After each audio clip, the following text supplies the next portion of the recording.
Greetings, Christ the King family, and welcome to our Monday devotion.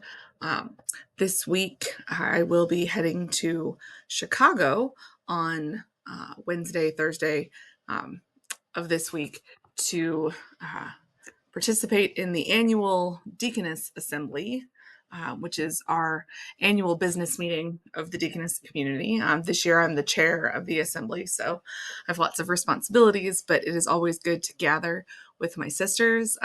We'll elect a new directing deaconess, so we appreciate your prayers in that process, but also it's just good to gather together and to be reminded of this work that we are in together, even when we are separated by distance.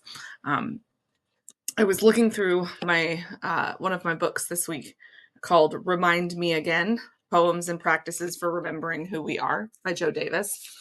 And I ran into this poem called Humanity or Ubuntu. And Ubuntu is the South African concept, ethic, and way of life that means I am because we are. Or a person is a person through other people. So I want you to listen to this reminder of who we are. If I could have any superpower in the world, it would be to make everyone everywhere feel true empathy. Not just some simple, sentimental, emotional coexistence, but a deep, heart-wrenching, soul-clenching conviction. To feel as another feels, to see as another sees. Breathe not only the same air, but with the same lungs another breathes. Life, a life lived with instead of against. And then we would understand what it means to understand. Learning to let mercy have the upper hand.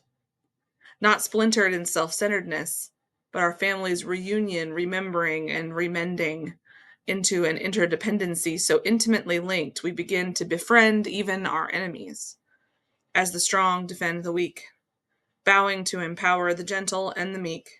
Muslim, Jew, and Christian, poor and rich, soldiers and politicians, fathers and children would all change positions, not of opposition, but walking in the opposite skin.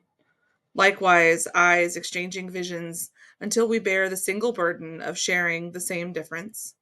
Then we would witness what only an altered heart can see, the death of division and the birth of empathy. The only superhuman ability I really need is the instilling of universal vulnerability, for there's no truer form of virtue and nobility than to repay harm with help or return hate with humility, to trade revenge and retaliation with forgiveness and relation. If we see no space for love, then it's our choice to make one. We can't save the masses if we do not first save one. And until that day comes, we will sing the same song. One hope, one blood, many nations, many tongues, many languages of one love, many tribes, many races, but one family, humanity. And then he says to try this practice. Can you recall a time when someone different from you was able to show up for you in a real way? Have you ever done the same for someone different from you? How can this action be authentic, mutually beneficial, and reciprocal, and not exploitive, tokenizing, or performative? I invite you to think about that this week as we move forward in our own Ubuntu, the I am because we are. Have a great week, everyone. Bye.